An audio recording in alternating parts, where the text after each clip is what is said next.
2021 সালে ভোট পরবর্তী হিংসায় বিজেপি কর্মী অভিজিৎ সরকার খুনের ঘটনায় এবার লেডি ইন্সপেক্টর রত্ন সরকার তিনি কিন্তু জামিনের আবেদন করছেন এবং একই সঙ্গে দীপঙ্কর দেবনাথ হোমগার্ড তিনিও কিন্তু জামিনের আবেদন করছেন।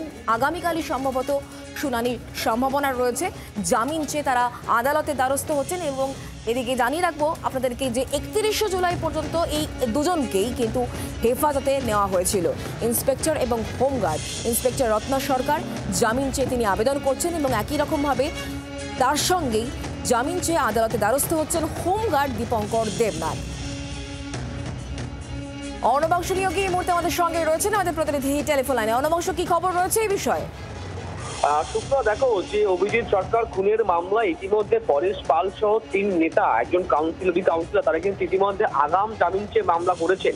যেহেতু এটা দুজন গ্রেপ্তার কাস্টডিতে গেছেন, সেই কারণে তারা বেল প্রেয়ার করছেন। একজন হোমগার্ড দীপঙ্কর দেবনাথ, ইন্সপেক্টর রত্ন সরকার তারা বেল চেয়েছেন, জামিন চেয়েছেন। এই মামলাটি আজকে হাইকোর্টে দায়ের হয়েছে। আগামী কালকে অথবা আগামী বুধবার এই মামলা শুনানির সম্ভাবনা রয়েছে হাইকোর্টে। অর্ণবাংশ, ধন্যবাদ।